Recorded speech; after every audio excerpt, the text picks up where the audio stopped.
Good morning. പ്രഭാത വാർത്തയിലേക്ക് സ്വാഗതം. ഞാൻ ഡോണ. പവാറിന്റെ ജന്മദിനവും മന്ത്രിമാറ്റവും കൂടിക്കാഴ്ച തീരുമാനിച്ചത് എങ്ങനെ?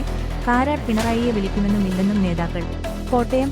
മന്ത്രിമാറ്റ ചർച്ച നടത്താൻ ശരത് പവാറും CPM കോർഡിനേറ്റർ പ്രകാശ് കാരാട്ടും തീരുമാനിച്ചത് വ്യാഴാഴ്ചയെന്ന് NCP വൃത്തങ്ങൾ. ശരത് പവാറിന്റെ 84ാം ജന്മദിനത്തിന് ആശംസ അറിയിക്കാൻ വസതിയിലെത്തിയ കാരാട്ടിനോട് കേരളത്തിലെ മന്ത്രിമാറ്റവും പ്രതിസന്ധികളും പവാർ അറിയിക്കുകയായിരുന്നു. ജന്മദിനമായതിനാൽ കൂടുതൽ ചർച്ചകൾ അന്ന് വേണ്ടെന്ന് തീരുമാനിച്ചു. പകരം ഉചിതമായൊരു ദിവസം ചർച്ച നടത്താൻ തീരുമാനിച്ച ഇരുവരും പിരിഞ്ഞു. പിന്നാലെയാണ് ഇന്നലെ വൈകിട്ടോടെ പ്രകാശ് കാരാട്ട് ശരത് പവാറിന്റെ വീട്ടിലെത്തിയത്. ശരത് പവാറും PC ചാക്കോയുമാണ് കാരാട്ടിനോട് സംസാരിച്ചത്. ഈ സമയം വസതിയിലുണ്ടായിരുന്നെങ്കിലും കാരാട്ടുമായുള്ള സംഭാഷണത്തിൽ തോമസിനെ നേതാക്കൾ ഒപ്പം കൂട്ടിയില്ല. മുഖ്യമന്ത്രിയോട് പ്രകാശ് കാരാട്ട് സംസാരിക്കുമെന്നാണ് വിശ്വാസമെന്ന് തോമസ് പറഞ്ഞു. ഞങ്ങൾ വേറെ പാർട്ടിയാണ്. ഞങ്ങളുടെ പാർട്ടിയുടെ കാര്യത്തിൽ മറ്റുള്ളവർ തീരുമാനമെടുക്കുന്നത് ശരിയല്ല. കാരാടാണ് CPMന്റെ ഏറ്റവും ഉന്നത നേതാവ്. അദ്ദേഹം മുഖ്യമന്ത്രിയോട് സംസാരിക്കുമെന്നാണ് പവാർജിയോട് പറഞ്ഞത്. കാരാട്ടുമായി സംസാരിക്കുമ്പോൾ ഞാൻ ഇരിക്കുന്നത് ശരിയല്ലല്ലോ. നേതൃത്വമാണ് അദ്ദേഹവുമായി സംസാരിച്ചത്. 2.5 വർഷം കഴിഞ്ഞപ്പോൾ ശശീന്ദ്രൻ മന്ത്രിസ്ഥാനം ഒഴിയണമായിരുന്നു, തോമസ് പറഞ്ഞു. അതേസമയം തന്നെ അറിയിക്കാതെ ചാക്കോയും തോമസും പവാറിനെ കണ്ടതിൽ AK ശശീന്ദ്രൻ കടുത്ത അതൃപ്തിയിലാണ്. ഇതിനെ ചർച്ചയെന്ന് പറയാൻ പറ്റില്ല. അവർ ചർച്ചയ്ക്ക് പോകുന്നെങ്കിൽ എന്നെയും വിളിക്കുമായിരുന്നു. ഇത് പവാറിനെ കാണാൻ പോയതാണ്. ആർക്കും പോയി എപ്പോൾ വേണമെങ്കിലും കാണാമല്ലോ. കാണുന്നത് വേറെ, ചർച്ച വേറെ, ശശീന്ദ്രൻ പറഞ്ഞു.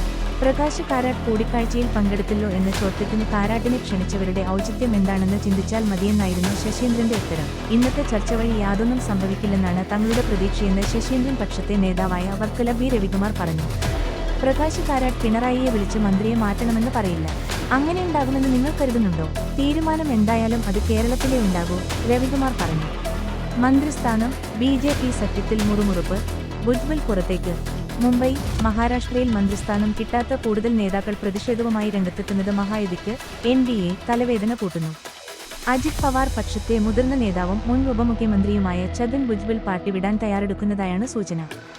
സംസ്ഥാനത്തെ മുതിർന്ന OBC നേതാവാണ് ഭുജ്ബൽ. തന്നെ മന്ത്രിയാക്കാൻ മുഖ്യമന്ത്രി ദേവേന്ദ്ര ഫഡ്നാവിസിന് താൽപര്യക്കുറവുണ്ടായിരുന്നില്ലെന്നും അജിത് പവാറാണ് ഒഴിവാക്കിയതെന്നും ഭുജ്ബൽ തുറന്നടിച്ചു.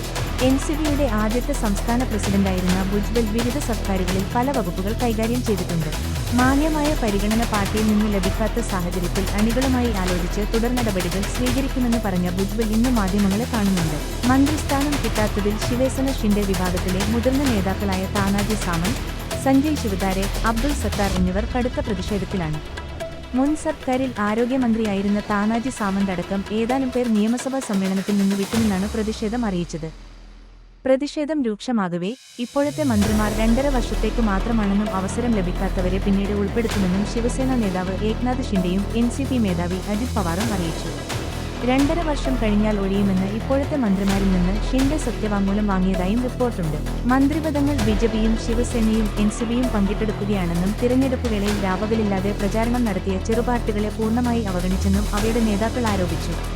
തന്റെ പാർട്ടിക്ക് മന്ത്രിസ്ഥാനം നൽകാത്തതിൽ കേന്ദ്രമന്ത്രിയും BJPയുടെ സഖ്യകക്ഷിയായ RPIയുടെ നേതാവുമായ രാംദാസ് അഡോളയും അതൃപ്തി പരസ്യമാക്കി. ക്രിസ്മസ് വിരുന്നൊരുക്കി കാത്തിരുന്ന് ഗവർണർ. ഇത്തവണയും എത്താതെ മുഖ്യമന്ത്രിയും മന്ത്രിമാരും. തിരുവനന്തപുരം ഗവർണറുടെ ക്രിസ്മസ് വിരുന്നിൽ നിന്ന് ഇത്തവണയും വിട്ടുനിന്ന് മുഖ്യമന്ത്രിയും മന്ത്രിമാരും. ചൊവ്വാഴ്ച വൈകിട്ട് രാജ്ഭവനിൽ സംഘടിപ്പിച്ച വിരുന്നിൽ നിന്നാണ് മന്ത്രിസഭയാകെ വിട്ടുനിന്നത്. സർക്കാരിനെ പ്രതിനിധീകരിച്ച് ചീഫ് സെക്രട്ടറി ശാരദ മുരളീധരൻ മാത്രം ചടങ്ങിൽ പങ്കെടുത്തു. സർവകലാശാലകളിലെ ഗവർണറുടെ ഇടപെടലിൽ രാജ്ഭവൻ സർക്കാർ പോര് തുടരുന്നതിനിടെയാണ് വിട്ടുനിൽപ്പ്. മുഖ്യമന്ത്രി, സ്പീക്കർ, മന്ത്രിമാർ, MLAമാർ, MPമാർ, മതമേലധ്യക്ഷന്മാർ അടക്കം 400 പേർക്കായിരുന്നു ക്ഷണം. വിരുന്നിനായി 5 ലക്ഷം രൂപ സർക്കാർ നേരത്തെ അനുവദിച്ചിരുന്നു. നവംബർ 27-ന് പണം ആവശ്യപ്പെട്ട് രാജ്ഭവനിൽ നിന്ന് സർക്കാരിന് കത്ത് നൽകിയതിനു പിന്നാലെ ഡിസംബർ 13-നാണ് തുക അനുവദിച്ചത്. കേരള സർക്കാരിന്റെ ഡൽഹിയിലെ പ്രതിനിധിയായ KV തോമസ്, വിവിധ മതമേലധ്യക്ഷന്മാർ, സാമുദായിക നേതാക്കള് എന്നിവർ വിരുന്നിൽ പങ്കെടുത്തു. ഗവർണറും സർക്കാരുമായുള്ള ഭിന്നത മൂലം കഴിഞ്ഞ വർഷവും മുഖ്യമന്ത്രി ഗവർണറുടെ ക്രിസ്മസ് വിരുന്നിൽ പങ്കെടുത്തിരുന്നില്ല. ഇറാഖ് സന്ദർശനത്തിനിടെ വധശ്രമം നടന്നെന്ന് ഫ്രാൻസിസ് മാർപ്പാപ്പ. വെളിപ്പെടുത്തൽ ആത്മകഥയിൽ. Vatican CT. 3 വർഷം മുൻപ് ഇറാഖ് സന്ദർശനത്തിനിടെ തന്നെ വധിക്കാൻ ശ്രമമുണ്ടായെന്ന് ഫ്രാൻസിസ് മാർപ്പാപ്പയുടെ വെളിപ്പെടുത്തൽ. 2021 മാർച്ചിൽ മൊസൂൾ സന്ദർശിക്കുന്നതിനിടെ ഒരു വനിതാ ചാവേറും സ്ഫോടകവസ്തുക്കൾ നിറച്ച ട്രക്കും ആക്രമണത്തിന് നീങ്ങുന്നതായി ബ്രിട്ടീഷ് ഇന്റലിജൻസ് വിവരം നൽകിയെന്നും ഇറാഖി പോലീസ് തടഞ്ഞതിനെ തുടർന്ന് അവ ലക്ഷ്യത്തിലെത്തും മുൻപ് പൊട്ടിത്തെറിച്ചെന്നും ഉടൻ പ്രസിദ്ധീകരിക്കുന്ന ആത്മകഥയിലാണ് മാർപ്പാപ്പ വെളിപ്പെടുത്തിയത്. 2025 മഹാജൂബിലി വർഷാചരണത്തോടനുബന്ധിച്ച് ജനുവരി 14-ന് 80-ലേറെ രാജ്യങ്ങളിൽ പ്രകാശനം ചെയ്യുന്ന ഹോപ്പ് എന്ന പേരിലുള്ള ആത്മകഥയുടെ ചില ഭാഗങ്ങൾ ഒരു ഇറ്റാലിയൻ ദിനപത്രം പ്രസിദ്ധീകരിച്ചതിലാണ് ഇക്കാര്യം പറയുന്നത്. മാർപ്പാപ്പയുടെ 88ാം പിറന്നാൾ ആഘോഷത്തോടനുബന്ധിച്ചായിരുന്നു പ്രസിദ്ധീകരണം. എൽദോസിനെ ആന തുമ്പിക്കയിൽ കോർത്ത് ചുഴറ്റിയെറിഞ്ഞു, യാത്രാമൊഴി ചൊല്ലി നാട്, ആശങ്ക അകലാതെ കുട്ടമ്പുഴ. ഒരുപക്ഷെ 10 മിനിറ്റ് കൂടി കഴിഞ്ഞിരുന്നെങ്കിൽ, കേവലം 600 മുതൽ 700 വരെ മീറ്റർ കൂടി പിന്നിട്ടിരുന്നെങ്കിൽ ഇന്നലെ രാത്രി തന്നെ കോതമംഗലം കുട്ടമ്പുഴ ഉരുളൻതണ്ണിയിലെ വലിയ നാച്ചേരിയിലുള്ള തന്റെ കോടിയാട്ട് വീട്ടിൽ എൽദോസ് എത്തിയേനെ. എന്നാൽ തീരെ വയ്യാതിരിക്കുന്ന വയോധികരായ അമ്മയെയും അപ്പനെയും കാണാൻ എൽദോസ് എത്തിയത് ഇന്നലെ ഉച്ചയോടെയാണ്. ഒട്ടേറെ പേരുടെ അകമ്പടിയോടെ ആംബുലൻസിൽ ചലനമറ്റു. അവിടെ നിന്ന് 2 മണിക്കൂർ കഴിഞ്ഞപ്പോൾ ഇനിയൊരിക്കലും തിരിച്ചുവരാത്ത യാത്രയ്ക്ക് എൽദോസിനെ കയ്യിലേന്തി നാട്ടുകാർ ആ വീടിന്റെ പടിയിറങ്ങി. ആനയുടെ ആക്രമണത്തിൽ മരിച്ച കോടിയാട്ട് എൽദോസ് വർഗീസി 45 ന്റെ മൃതദേഹം വൻ ജനാവലിയുടെ സാന്നിധ്യത്തിലാണ് സംസ്കരിച്ചത്. ചൊവ്വാഴ്ച രാവിലെ കളമശ്ശേരി മെഡിക്കൽ കോളേജിൽ പോസ്റ്റ്മോർട്ടത്തിനു ശേഷം ഉച്ചയ്ക്ക് 1:30 വീട്ടിലെത്തിക്കുമ്പോൾ ആകുലതകളും ആശങ്കകളുമായി എത്തിച്ചേർന്ന നൂറുകണക്കിന് നാട്ടുകാരേക്കാൾ അവിടെ ഉണ്ടായിരുന്നത് പോലീസിന്റെ വൻസംഘമായിരുന്നു. സംഘർഷ സാധ്യത കണക്കിലെടുത്ത് വൻ പോലീസ് സന്നാഹമാണ് കോതമംഗലത്തും ഉരുളൻതണ്ണിയിലും നിലയുറപ്പിച്ചിരുന്നത്. വീട്ടിൽ നടന്ന സംസ്കാര ശുശ്രൂഷകൾക്ക് യാക്കോബായ സഭ മെത്രാപ്പൊലീത്തമാരായ ഏലിയാസ് മോർ യൂലിയോസ്, മാർക്കോസ് മോർ ക്രിസ്റ്റമോസ് എന്നിവർ നേതൃത്വം നൽകി. വീട്ടിൽ നിന്ന് എടുത്ത മൃതദേഹം ഉരുളൻതണ്ണി മാർത്തോമ്മ പള്ളിയിൽ അന്തിമ ശുശ്രൂഷകൾക്ക് ശേഷം ചേലാടുള്ള സെമിത്തേരിയിൽ സംസ്കരിച്ചു. സംസ്കാര ചടങ്ങിനിടെ മാർത്തോമ മെത്രാപ്പൊലീത്തയുടെ അനുശോചന സന്ദേശം വായിച്ചു. എറണാകുളത്തെ സ്വകാര്യ സെക്യൂരിറ്റി സ്ഥാപനത്തിലെ ജോലി കഴിഞ്ഞ് തിങ്കളാഴ്ച രാത്രി 6:30 KSRTC ബസ്സിലെത്തി ഉരുളൻതണ്ണിയിൽ ഇറങ്ങി വീട്ടിലേക്കുള്ള സാധനങ്ങളും വാങ്ങി പോകും വഴിയാണ് എൽദോസിനു നേരെ 7:30 ആനയുടെ ആക്രമണം ഉണ്ടാകുന്നത്. ഫോറസ്റ്റ് സ്റ്റേഷനിൽ നിന്ന് 250 മീറ്റർ മാറി നാച്ചേരി ശ്രീദുർഗ ഭഗവതി ക്ഷേത്രത്തിലേക്ക് തിരിയുന്നിടത്ത് വച്ചായിരുന്നു ആക്രമണം. ഇതുവഴി പോയ ഓട്ടോ ഡ്രൈവർ നിതിൻ തങ്കച്ചനാണ് റോഡിൽ എൽദോസിന്റെ മൃതദേഹം ആദ്യം കണ്ടത്. ആനയുടെ ആക്രമണത്തിൽ എൽദോസിന്റെ ശരീരം ഛിന്നഭിന്നമായ നിലയിലായിരുന്നു.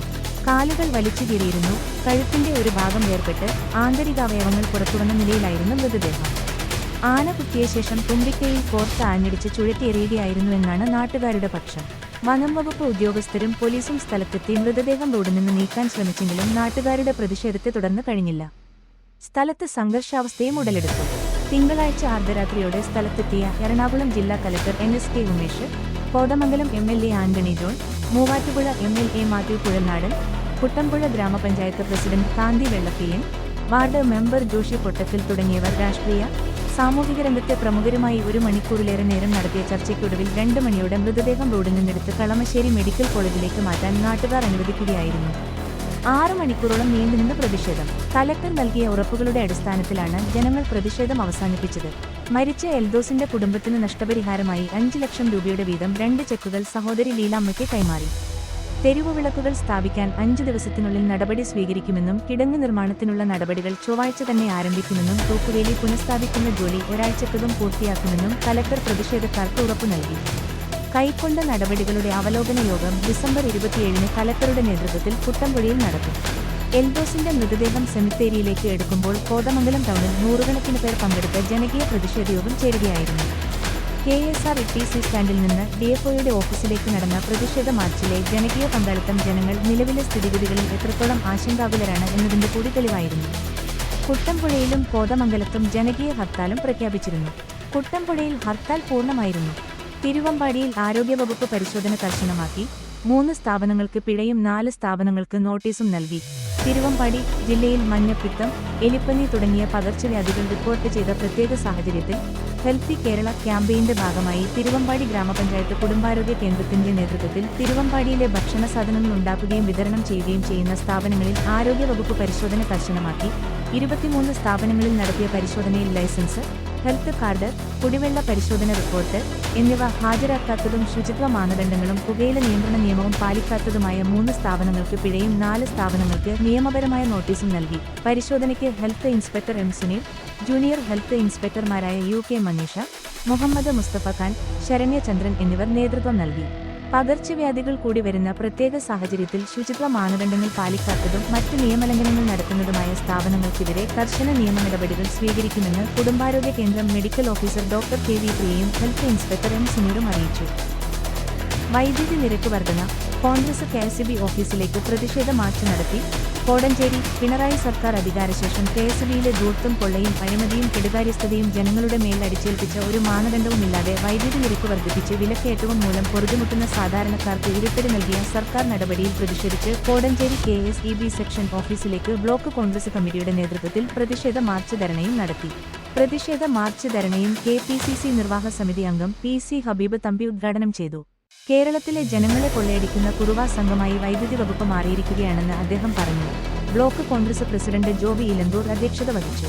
ഡിസിസി സെക്രട്ടറിമാരായ സി.ജെ. ആന്റണി, ആയിഷകുട്ടി സുൽത്താൻ, മണ്ഡലം പ്രസിഡന്റുമാരായ വിൻസെന്റ് വടക്കേമുറിയിൽ, രാജേഷ് ജോസ്, മനോജ് സെബാസ്റ്റ്യൻ, ഗ്രാമപഞ്ചായത്ത് president Alex Thomas, boss Jacob, milli Mohan, Sunny കാപ്പാട്മല, Roy Kunnappilly, Joseph ഐഗ, Tomy Konnakkal, Omanakuttan, Biju താന്നിക്കകുഴി, Antony Nirveli, Robert നെല്ലിക്കുതിരുവിൽ, Wilson Tharappel, Saji Niravath, Jiji ഇലുവാലുങ്കൽ, Haneefa അച്ചിന്തറമ്പിൽ, Devasya ചെള്ളാമഠം, ബിജുയറാമണ്ണിൽ, baby കളപ്പുര, സണ്ണി പുലികുന്നേൽ, അന്നക്കുട്ടി ദേവസ്യ, ബേബി കോട്ടപ്പള്ളി, തമ്പി കണ്ടത്തിൽ, ലിസി ചാക്കോ, ഷിബു ചെമ്പനാനി, സാബു അവണ്ണൂർ, വാസുദേവൻ ഞാറ്റുകാലായിൽ എന്നിവർ പ്രസംഗിച്ചു. കേരളോത്സവം ബ്ലോക്ക് പഞ്ചായത്ത് ക്രിക്കറ്റ് മത്സരം കട്ടിപ്പാറ ജേതാക്കളായി. കോടഞ്ചേരി ഹൈസ്കൂൾ ഗ്രൗണ്ടിൽ വെച്ച് നടന്ന കൊടുവള്ളി ബ്ലോക്ക് പഞ്ചായത്ത് കേരളോത്സവം ക്രിക്കറ്റ് മത്സരത്തിൽ കട്ടിപ്പാറ ഗ്രാമപഞ്ചായത്ത് വിജയികളായി. ജില്ലാ കേരളോത്സവം ക്രിക്കറ്റ് മത്സരത്തിലേക്ക് പ്രവേശനം നേടി. ഫൈനൽ മത്സരത്തിൽ കൂടരഞ്ഞി ഗ്രാമപഞ്ചായത്ത് ടീമിനെ പരാജയപ്പെടുത്തിയാണ് കട്ടിപ്പാറ ജേതാക്കളായത്. മടവൂർ ഗ്രാമപഞ്ചായത്ത് ടീമിനെ പരാജയപ്പെടുത്തി സെമി ഫൈനലിൽ പ്രവേശിച്ച കട്ടിപ്പാറ ആവേശകരമായ സെമിഫൈനൽ മത്സരത്തിൽ പുതുപ്പാടി ഗ്രാമപഞ്ചായത്ത് ടീമിനെ പരാജയപ്പെടുത്തിയാണ് ഫൈനലിൽ പ്രവേശിച്ചത്. കൊടുവള്ളി ബ്ലോക്ക് പഞ്ചായത്തിലെ 9 ഗ്രാമപഞ്ചായത്തുകളിൽ നിന്നായി 9 ടീമുകൾ മത്സരത്തിൽ പങ്കെടുത്തു. കേരളോത്സവം ബ്ലോക്ക് പഞ്ചായത്ത് ക്രിക്കറ്റ് മത്സരങ്ങൾ കോടഞ്ചേരി ഹൈസ്കൂൾ ഗ്രൗണ്ടിൽ block panchayat president K M. Ashraf ഉദ്ഘാടനം ചെയ്തു. കോടഞ്ചേരി ഗ്രാമപഞ്ചായത്ത് പ്രസിഡന്റ് അലക്സ് തോമസ് ചെമ്പകശ്ശേരി അധ്യക്ഷത വഹിച്ചു. ബ്ലോക്ക് മെമ്പർമാരായ Roy Kunnappally, TM. Radhakrishnan, AK. Kausar, sports convener TM. Abdul Rahiman, Anoop, Unais, Paulson Arakkil എന്നിവർ പ്രസംഗിച്ചു. കോടഞ്ചേരി പൂളവള്ളി തൊട്ടിയിൽ ജോസഫ് അപ്പച്ചൻ 70 അന്തരിച്ചു. സംസ്കാരം ഇന്ന് 2024 ഡിസംബർ 18 ഉച്ചകഴിഞ്ഞ് 3-ന് ഭവനത്തിൽ ആരംഭിച്ച് കോടഞ്ചേരി സെന്റ് മേരീസ് ഫൊറോന ദേവാലയത്തിൽ. ഭാര്യ യൂസി പുലക്കുടിയിൽ, കുടുംബാംഗം മക്കൾ ജോബി, ജിഷ, ജിൻസി, മരുമക്കൾ ഷിൽജി വയനാട്, സുജി, സുധീഷ്. വാർത്തകൾ കഴിഞ്ഞു. നമസ്കാരം. വാർത്തകളും പരസ്യങ്ങളും അറിയിക്കുവാൻ വേണ്ടി കോടഞ്ചേരി മീഡിയ അഡ്മിന്മാരെ ബന്ധപ്പെടാവുന്നതാണ്.